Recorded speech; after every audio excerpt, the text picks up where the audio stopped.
Hello friends, Saturday ரெசிபீஸில் 5 வகை Vinayagar Chaturthi special பிரசாத recipes பார்க்க போகிறோம். ரெசிபி பார்க்குறதுக்கு முன்னாடி நம்மளோட சாட்டர்டே ரெசிபீஸ் சேனலை சப்ஸ்கிரைப் பண்ணாதவங்க சப்ஸ்கிரைப் பண்ணிக்கோங்க. ஃபஸ்ட்டு நம்ம பார்க்க போகிற ரெசிபி பால் கொழுக்கட்டை. பால் கொழுக்கட்டை செய்கிறதுக்கு நான் கொழுக்கட்டை மாவு கடையில் வாங்கி தான் எடுத்திருக்கேன், வறுத்துலாம் அரைக்கவே இல்லை. இந்த பவுலில் நான் 1 கப் வந்து கொழுக்கட்டை மாவு எடுத்திருக்கேன். இது கூட 1 டேபிள் ஸ்பூன் நெய் ஆட் பண்ணியிருக்கேன். 2 டேபிள் ஸ்பூன் தேங்காய் துருவல் ஆட் பண்ணிக்கோங்க. இந்த ரெசிபிக்கு தேவையான அளவு உப்பு, அதாவது கொழுக்கட்டைக்கு தேவையான அளவு உப்பு நான் வந்து சும்மா ஒரு 1/4 டீஸ்பூன் உப்பு வந்து ஆட் பண்ணியிருக்கேன். ஏன்னா வந்து நம்ம ஸ்வீட் தான் செய்கிறோம், ஸோ அதனால் லைட்டாக உப்பு ஆட் பண்ணால் போதும்.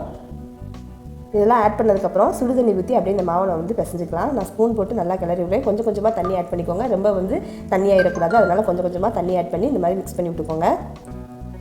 இந்த மாதிரி மிக்ஸ் பண்ணிவிட்டு ஒரு 5 மினிட்ஸ் வந்து ஒரு மூடி போட்டோ இல்லை ஒரு துணி போட்டோ மூடி வச்சுருங்க. மாவு வந்து உணராமல் இருக்கும். 5 மினிட்ஸ் கழிச்சு பாருங்கள், இந்த சூடெல்லாம் ஆறிடுச்சு. நம்ம கை சூடு பொறுக்கிற அளவுக்கு மாவு ஆறி இருக்கும். இதை நல்லா இந்த மாதிரி பிசைஞ்சிட்டு 2 கையிலையும் நெய் இல்லைன்னா எண்ணெய் தடவிட்டு சின்ன சின்ன உருண்டைகளாக நம்ம கொழுக்கட்டையை உருட்டி எடுத்துக்கலாம். இந்த மாதிரி ஷேப்பு உருட்டி எடுத்துக்கோங்க. நான் இப்போ வந்து எல்லா கொழுக்கட்டையும் உருட்டி எடுத்துகிட்டேன். இப்போ நம்ம பால் கொழுக்கட்டை ரெடி பண்ணிடலாம். ஒரு அகலமான பாத்திரத்தை எடுத்துக்கோங்க. அதில் கொழுக்கட்டை முங்குற அளவுக்கு தண்ணி ஆட் பண்ணிக்கோங்க. இந்த தண்ணி கொதிச்சதும் நம்ம உருட்டி வச்சுருக்க கொழுக்கட்டைகளை ஒன்று ஒன்றா அதில் போட்டுக்கலாம். ஒன்றோட ஒன்று ஒட்டாமல் போட்டுக்கோங்க. இப்போ எல்லா கொழுக்கட்டையும் போட்டுட்டு நல்லா கொதி வரும்போது கரண்டி வச்சு அப்படியே மிக்ஸ் பண்ணி விடுங்க. ஏன்னா அது வந்து கீழே ஒட்டிடக்கூடாது. அதனால் நல்லா இந்த மாதிரி மிக்ஸ் பண்ணி விடுங்க. இப்போ பாருங்கள், கொழுக்கட்டை வந்து நல்லா நம்மளுக்கு வெந்துருச்சு. நல்லா மிக்ஸ் பண்ணிவிட்டு ஒரு ஃபோர்க் வச்சு குத்தி செக் பண்ணி பாருங்கள். கொழுக்கட்டை நல்லா வெந்ததுக்கப்புறம் நான் இது கூட 100 கிராம் சுகர் ஆட் பண்ணுறேன். கொழுக்கட்டை வெந்ததுக்கப்புறம் தான் சுகர் ஆட் பண்ணணும். நல்லா வெந்ததும் சுகர் ஆட் பண்ணிக்கோங்க. ஆட் பண்ணி நல்லா மிக்ஸ் பண்ணிவிட்டு இந்த சுகர்லாம் கரைஞ்சதுக்கப்புறம் காய்ச்சி ஆற வச்சுருந்த பசும்பால் வந்து நான் வந்து 1 கப் ஆட் பண்ண போகிறேன். நம்ம மாவு எடுத்தோம்னா அந்த கப்பில் 1 கப் வந்து நான் பசும்பால் ஆட் பண்ணியிருக்கேன். காய்ச்சி ஆற வச்சு எடுத்து வச்சுருக்கேன், அதை ஆட் பண்ணியிருக்கேன். பசும்பால் ஆட் பண்ணிவிட்டு இது கூட 1/2 டேபிள் ஸ்பூன் ஏலக்காய் பவுடர் ஆட் பண்ணுங்கள். ஆனால் ஃபஸ்ட்டு இந்த பசும்பால் ஆட் பண்ணிவிட்டு நல்லா அந்த மாதிரி கொதி வரணும். இந்த ஜீனி பசும்பால் எல்லாமே இந்த கொழுக்கட்டையோடு சேரணும். சேர்ந்து நல்லா ஊறினதுக்கப்புறம் ஏலக்காய் பவுடர் ஆட் பண்ணுங்கள். நான் 1 டேபிள் ஸ்பூன் ஏலக்காய் பவுடர் ஆட் பண்ணி மிக்ஸ் பண்ணி விட்டு அப்படியே பாருங்கள், நல்லா சூப்பராக வந்து பால் வந்து திக்காயிருச்சு. இது கூட அடுப்பை ஆஃப் பண்ணிவிட்டு இன்னும் கொஞ்சம் டேஸ்ட்டை இன்க்ரீஸ் பண்ணுறதுக்கு 1 கப் தேங்காய் பால் ஆட் பண்ணியிருக்கேன். தேங்காய் பால் ஆட் பண்ணும்போது அடுப்பை ஆஃப் பண்ணிவிட்டு ஆட் பண்ணுங்கள். அவ்வளோதாங்க, தேங்காய் பால் ஆட் பண்ணி மிக்ஸ் பண்ணி விட்டாச்சா. இதை வந்து மூடி போட்டு ஒரு 10 நிமிஷம் விட்டுருங்க. 10 நிமிஷம் கழிச்சு பாருங்கள், நல்லா திக்காக சூப்பரான பால் கொழுக்கட்டை அப்படியே ரெடி ஆகிடுச்சு. சாப்பிட்றதுக்கு செம்ம டேஸ்ட்டாக இருக்கும். இதில் ஊற்றிருக்க பசும்பால் தேங்காய் பால்லாம் சூப்பராக இருக்கும். நீங்களும் இந்த பால் கொழுக்கட்டை ரெசிபி விநாயகர் சதுர்த்திக்கு ட்ரை பண்ணிவிட்டு எப்படி இருந்துன்னு சொல்லி எனக்கு கமெண்ட் பண்ணுங்கள். அடுத்து நம்ம பார்க்க போகிற பிரசாதம் பூரண கொழுக்கட்டை. பூரண கொழுக்கட்டை செய்கிறதுக்கு நான் 1 கப் கொழுக்கட்டை மாவு எடுத்திருக்கேன். இது கூட 1/4 டீஸ்பூன் உப்பு ஆட் பண்ணிக்கோங்க. சுடுதண்ணி ஊற்றி நம்ம மாவு பிசைஞ்சிக்கலாம். சுடுதண்ணி ஊற்றி கொழுக்கட்டை மாவு பிசையும் போது கொழுக்கட்டை வந்து சாப்பிட்றதுக்கு ரொம்ப சாஃப்ட்டாக இருக்கும். அதனால் கொஞ்சம் கொஞ்சமாக தண்ணி ஆட் பண்ணி இந்த மாதிரி ஸ்பூன் போட்டு மிக்ஸ் பண்ணி விட்டுக்கோங்க. மாவை நல்லா எல்லா பக்கமும் தண்ணி சேர்கிற அளவுக்கு இந்த மாதிரி ஸ்பூனில் மிக்ஸ் பண்ணி விட்டுட்டு நம்ம ஒரு துணியோ இல்லை ஒரு பிளேட்டோ போட்டு இதை மூடி வச்சிடலாம். மாவு அதுக்குள்ளே ஆறிடும். ஒரு 5 மினிட்ஸ் மூடி வச்சோம்னா ஆறிடும். எதுக்காக மூடி வைக்கிறோன்னா அப்போ தான் மாவு வந்து ட்ரை ஆகாமல் இருக்கும். 5 மினிட்ஸ் கழிச்சு நான் ஓப்பன் பண்ணுறேன். பாருங்கள், மாவு நல்லா நமக்கு இப்போ ஆறிடுச்சு. இதை நல்லா கை வச்சு பிசைஞ்சிக்கலாம். இந்த மாதிரி நல்லா பிசைஞ்சதுக்கப்புறம் நான் இது கூட 1 டேபிள் ஸ்பூன் எண்ணெய் ஆட் பண்ணுறேன். அப்போ வந்து கொழுக்கட்டை நமக்கு இன்னும் நல்லா சாஃப்ட்டாக இருக்கும். இந்த மாதிரி எண்ணெய் ஆட் பண்ணிவிட்டு மறுபடியும் நல்லா மாவை பிசைஞ்சிட்டு அப்படியே வச்சுருங்க. ஒரு 5 மினிட்ஸ் கழிச்சு நம்ம கொழுக்கட்டை ரெடி பண்ணிடலாம். அதுக்குள்ளே பூரணம் ரெடி பண்ணிடலாம். பேன் சூடானதோ 2 டேபிள் ஸ்பூன் நெய் ஆட் பண்ணிக்கோங்க. நெய் நல்லா சூடானதுக்கப்புறம் அடுப்பை சிம்மில் வச்சுக்கோங்க. இது கூட நான் 1 டேபிள் ஸ்பூன் வெள்ளை எள்ளை ஆட் பண்ணுறேன். உங்களுக்கு கருப்பு எள் வேணுனாலும் நீங்கள் ஆட் பண்ணிக்கலாம். அடுப்பை சிம்மில் வச்சுட்டு இந்த எள்ளை வந்து நல்லா வறுத்து எடுத்துக்கோங்க. பொரிஞ்சு வரணும், அந்தளவுக்கு வறுத்துக்கோங்க. வறுத்துட்டு 1 கப் தேங்காய் துருவல் போட்டு அதையும் இந்த நெய் எள்ளோடு சேர்த்து நல்லா வறுத்து எடுத்துக்கோங்க. தேங்காயோட கலர் மாறுற அளவுக்கு வறுத்துக்கோங்க. இந்த மாதிரி நல்லா வறுத்ததுக்கப்புறம் இது கூட நான் தேங்காய் எடுத்து அதே கப்பில் 1 கப் வெல்லம் தட்டி எடுத்திருக்கேன். அடுப்பை சிம்மில் வச்சுட்டே செய்யுங்க. ஏன்னா நம்ம தண்ணி எதுவுமே ஆட் பண்ணலை. நல்லா அந்த வெல்லம் வந்து உருகி வரணும். இந்த மாதிரி நல்லா உருகி வந்ததுக்கப்புறம் இது கூட நான் 1/2 கப்பு பொரியல் ஆட் பண்ணுறேன். பொரியலை மிக்சியில் லைட்டாக அரைச்சி ஆட் பண்ணியிருக்கேன். ரொம்ப நைஸாக அரைக்க வேணாம். இதை நல்லா அப்படியே மிக்ஸ் பண்ணி விட்டுக்கோங்க. பொரியலில் வந்து ஆப்ஷனல் தான், உங்களுக்கு வேணும்னா போடுங்க, இல்லைன்னா அதை வெயிட் பண்ணிக்கலாம். இந்த மாதிரி எல்லாம் பொரியலில் வந்து இந்த வெல்லத்தோடு நல்லா செட் ஆனதுக்கப்புறம் நம்ம அடுப்பை ஆஃப் பண்ணிடலாம். அவ்வளோதான், சூப்பரான பூரணம் வந்து ரெடி ஆயிடுச்சு. இப்போ நம்ம கொழுக்கட்டைக்குள்ளே ஸ்டஃப் பண்ணி வச்சிடலாம். நான் இந்த பூரண கொழுக்கட்டை ஸ்டஃப் பண்ணுறதுக்கு இந்த கொழுக்கட்டை மேக்கர் வாங்கியிருக்கேன். இது வந்து நான் அமேசானில் பர்ச்சேஸ் பண்ணேன். ரொம்ப ஈஸியாக இருந்துச்சு எனக்கு இந்த இது பண்ணுறதுக்கு. இதை ஓப்பன் பண்ணிவிட்டு 2 பக்கம் இந்த மாதிரி நெய் இல்லைனா எண்ணெய் அப்ளை பண்ணிக்கோங்க. அப்ளை பண்ணிவிட்டு கொஞ்சோண்டு மாவு எடுத்து வச்சு ஒரு ப்ரெஸ் பண்ணிக்கோங்க. இப்போ மாவு வந்து நமக்கு நல்லா ரவுண்ட் ஷேப்பில் கிடச்சிருச்சு. திரும்ப இதை க்ளோஸ் பண்ணி இந்த இடத்துல இந்த மாவை வச்சுட்டு இது மேலே நம்ம ரெடி பண்ணி வச்சுருக்க பூரணம் 1 ஸ்பூன் வச்சுக்கோங்க. வச்சுட்டு திரும்ப இந்த சைடு அப்படியே ஒரு ப்ரெஸ் பண்ணுங்கள். அவ்வளோதாங்க, ப்ரெஸ் பண்ணி ஓப்பன் பண்ணுங்கள். சூப்பராக நம்மளுக்கு வந்து நல்லா ஷேப்பாக கொழுக்கட்டை ரெடி ஆயிடுச்சு. இதை வந்து ஒரு பேப்பரில் தட்டி எடுக்கிறது பதிலாக இந்த மாதிரி பண்ணால் ரொம்ப ஈஸியாக இருந்துச்சு. நான் எல்லா கொழுக்கட்டையும் இதிலே செஞ்சு எடுத்துகிட்டேன். இப்போ ஒரு இட்லி பிளேட்டில் நெய் இல்லைனா எண்ணெய் தடவிட்டு நம்ம செஞ்சு வச்சுக்கிற கொழுக்கட்டைகள்லாம் அதில் எடுத்து வச்சு வேக வச்சிடலாம். இட்லி சட்டி சூடானதும் அதில் தண்ணி ஊற்றி நல்லா கொதிக்க விட்டுட்டு நம்ம ரெடி பண்ணி வச்சுருக்க கொழுக்கட்டைகள் இதில் வச்சு மூடி போட்டு ஒரு 10 நிமிஷம் வேக விடுங்க. 10 நிமிஷம் கழிச்சு நான் ஓப்பன் பண்ணுறேன். பாருங்கள் கொலக்கட்டைலாம் நல்லா வெந்துருச்சு. அவ்வளோதாங்க, ரொம்ப ஈஸியான ஒரு ரெசிபிங்க. அதுவும் நான் அந்த கொலக்கட்டை மேக்கர் வச்சு பண்ணும்போது எனக்கு இன்னும் ஈஸியாக இருந்துச்சு. அமேசான், ஃப்ளிப்கார்ட், மீஷோ எல்லாத்துலேயுமே அவைலபிளாக இருக்குது. நீங்களும் அதை பர்ச்சேஸ் பண்ணிவிட்டு இந்த கொலக்கட்டை ரெடி பண்ணிவிட்டு எப்படின்னு சொல்லி எனக்கு கமெண்ட் பண்ணுங்கள். அடுத்து நம்ம பார்க்க போகிற பிரசாதம் கார கொலக்கட்டை. கார கொலக்கட்டை செய்கிறதுக்கு ஒரு பேனில் 2 டேபிள் ஸ்பூன் எண்ணெய் ஊற்றிட்டு எண்ணெய் காஞ்சதும் 1 டேபிள் ஸ்பூன் கடலப்பருப்பு போட்டுக்கோங்க. இது கூடவே 1 டேபிள் ஸ்பூன் உளுந்து ஆட் பண்ணிக்கோங்க. இந்த கடலப்பருப்பு உளுந்து நல்லா பொன்னிறமாக வறுத்ததுக்கப்புறம் நம்ம கடுகு ஆட் பண்ணிடலாம். இந்த மாதிரி நல்லா வறுத்ததுக்கப்புறம் இது கூட நான் 1 டேபிள் ஸ்பூன் கடுகு ஆட் பண்ணுறேன். கடுகு நல்லா புரிஞ்சதுக்கப்புறம் ஒரு கொத்து கருவேப்பிலையை கட் பண்ணி எடுத்து வச்சுருக்கேன். ஏன்னா கொலக்கட்டை நம்ம உருண்டை பிடிக்கும்போது முழுசாக போட்டோம்னா உருண்டை பிடிக்க முடியாது, அதனால் கட் பண்ணி எடுத்துருக்கேன். இது கூட 3 வரமிளகாயும் கட் பண்ணி எடுத்துக்கோங்க. 1/2 டேபிள் ஸ்பூன் பெருங்காயத்தூள், 50 கிராம் அளவுள்ள தேங்காய் துருவல் போட்டுட்டு நல்லா இந்த எண்ணெயில் வந்து தேங்காவை நல்லா வறுத்து எடுத்துக்கோங்க.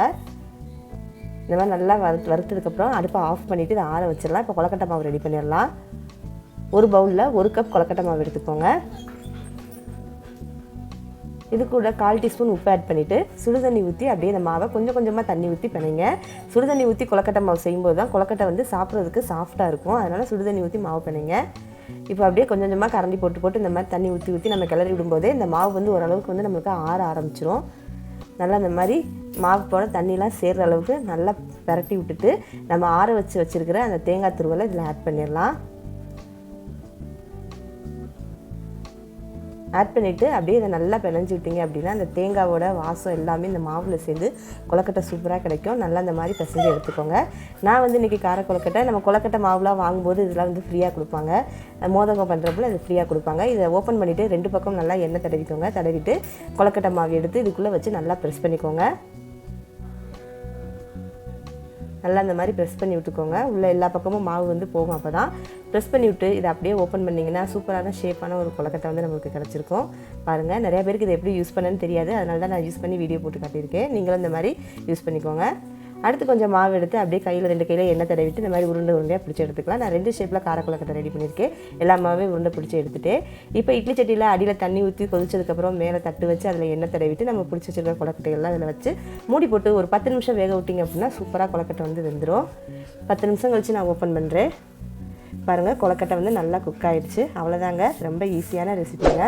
விநாயகர் சதுர்த்திக்கு பிரசாதம் நம்ம கொலக்கட்டை செய்யும்போது வெறும் இனிப்பு கொலக்கட்டை மட்டும் பண்ண நல்லா இருக்காது. கார கொலக்கட்டை செய்யணும். நீங்களும் அந்த கார கொலக்கட்டை ரெடி பண்ணிவிட்டு எப்படி இருந்தது சொல்லி எனக்கு கமெண்ட் பண்ணுங்கள்.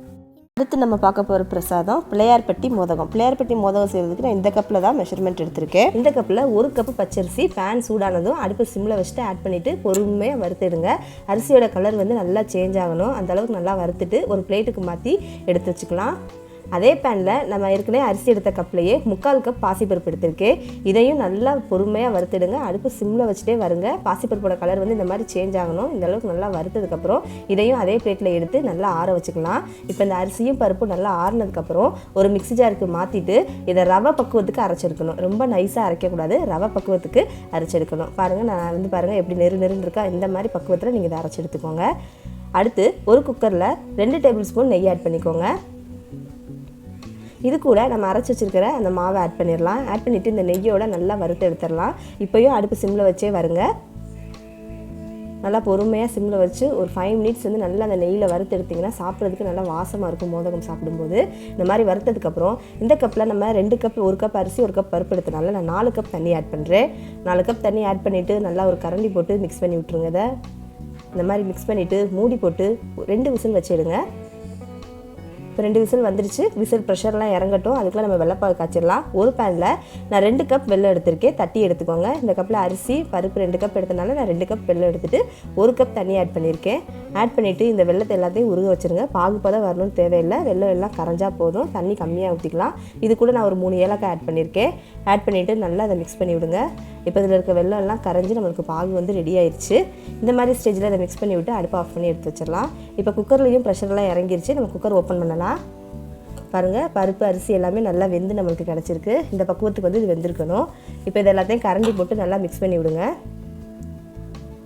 பாருங்கள் எப்படி வெந்திருக்கு பாருங்கள். இந்த மாதிரி குருணையாக இருக்கணும். அதனால் நம்ம அரைக்கிறதுல தான் பக்குவமே இருக்குது.